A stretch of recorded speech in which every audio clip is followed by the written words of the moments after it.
Musím verejne teraz povedať, že po vypočutí pána ministra vnútra Slovenskej republiky som ostal v šoku. Ostal som v šoku, keď počúvam, a to hovorím teraz ako druhý ústavný činiteľ v tejto republike, že niekto nevie rozoznať niečo súkromné a štátne. Že niekto nevie, že použiť lietadlo má svoje pravidlá.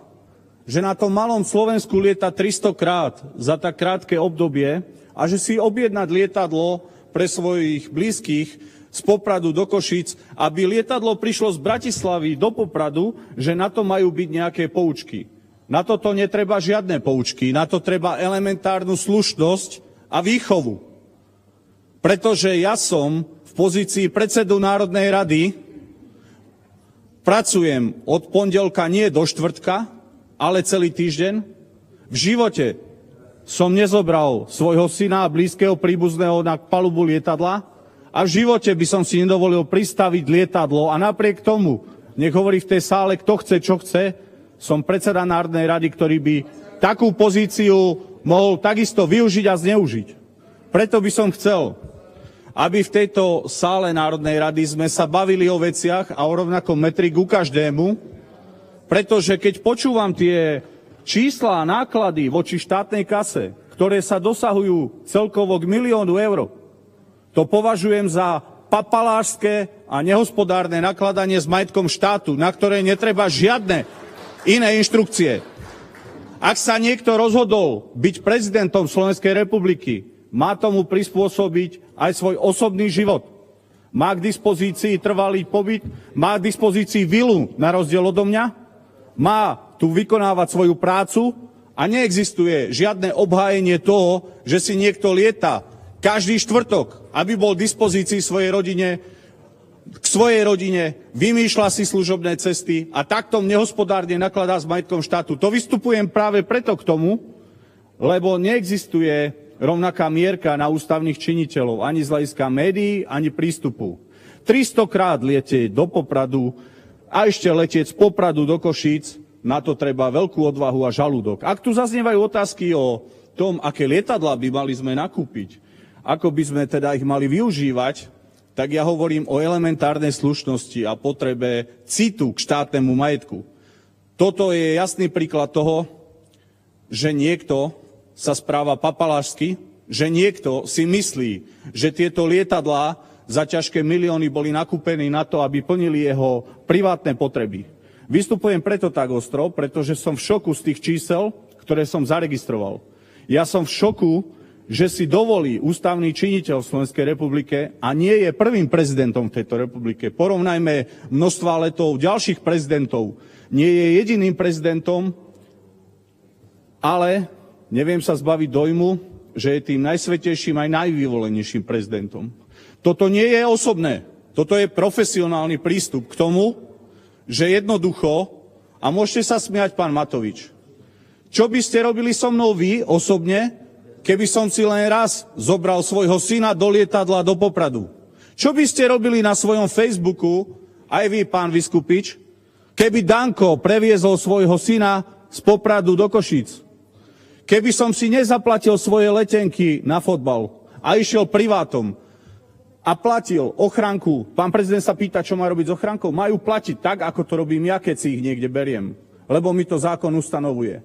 Pán prezident sa pýta, že čo s umiestnením, že teda on vlastne šetrí peniaze štátu, pretože je to v poriadku.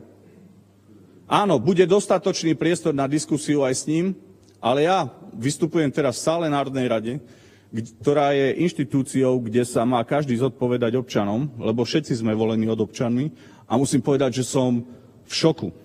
Že to nemôže ostať bez povšimnutia, keď sa niekto takto papalášsky správa.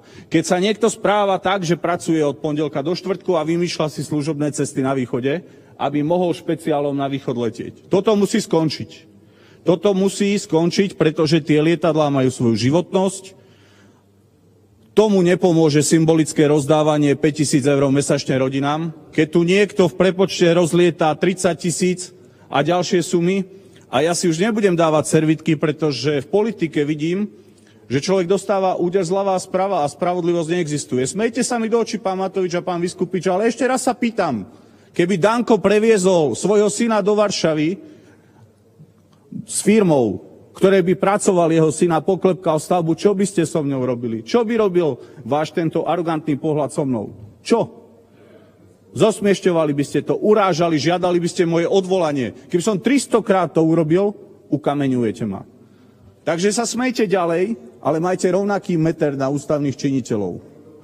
Ja to považujem za škodu, ktorá vznikla v Slovenskej republike. Považujem to za bezdôvodné obohatenie, ktoré by mal mať prezident v majetkovom priznaní, lebo bol zvýhodnený používaním štátneho majetku, za ktorý neplatil.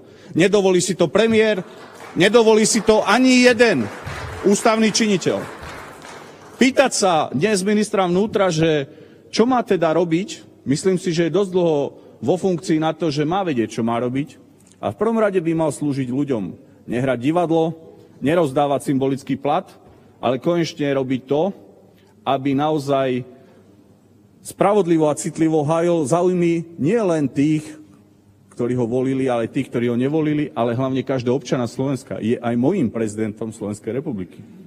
Nakladá aj s mojím majetkom.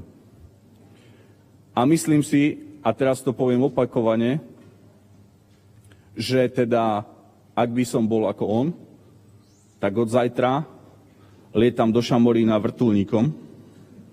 A povedzte mi, prečo by som nemohol. Pýtam sa, keď chcem ísť na Javorinu, alebo chcem ísť na víkend do Tatier, môžem teda, pán minister, objednať si Airbus alebo malé lietadlo a spokojne ísť do Popradu a budete spokojní. Ľudia budú v kľude, lebo to sa môže. Teda, ak áno, tak pravidlá pre všetkých rovnaké. Ak nie, tak potom sa všetci správame zodpovedne k majetku štátu. Neviem, či pán prezident kúpil záclony do svojej kancelárie ako ja. Aj to bolo zosmiešťované. Môžem uviesť milión iných príkladov správania sa k ochranke, z ktorých sa môžete usmievať. Ja nelietam špeciálom na fotbal, mňa môžete vidieť na obyčajnom letisku a ja sa starám o tých ochrankárov. Pretože som nešiel do tejto funkcie zneužívať svoje výhody, nešiel som tento štát okrádať v týchto veciach, ani v iných. A vyprosím si, aby ste takto zosmiešťovali argument, ktorý tu používam. A ešte raz hovorím, všetci hovoríte o hospodárnom nakladaní s majetkom štátu. Aký iný príklad, ako keď si niekto v pondelok dá pristaviť lietadlo, štvrtok si odletí do Popradu, je príklad nehospodárneho nakladania s majetkom štátu a môže hovoriť, čo chce, ako chce. Tie pravidlá používania lietadiel sú jasné. To hovorím ako človek, ktorý má takisto oprávnenie na používanie takýchto výhod. Letel som 2-krát vrtuľníkom, oslava SMP, raz pracovne na sever. Nevyužil som v rámci vnútroštátnej prepravy ani raz lietadlo na to, ani by ma to nenapadlo, aby som do Popradu papalášsky letel štátnym lietadlom. Bojím sa aj na tie sumy pozrieť. Ak sa to naozaj blíži k 1 000 000 eur, tak ho vyzývam, pána prezidenta, aby to preplatil tomuto štátu. Vyzývam ho, aby toto buď uviedol v svojom majetkovom priznaní ako majetkovú výhodu, opakujem, alebo aby prestal s rozdávaním mzdy a začal šetriť na to, že raz toto tomuto štátu zaplatí. A ja ako politik preto urobím všetko. Ďakujem vám a verím, že budete spravodliví pre nás všetkých, nielen pre pána prezidenta. Ďakujem.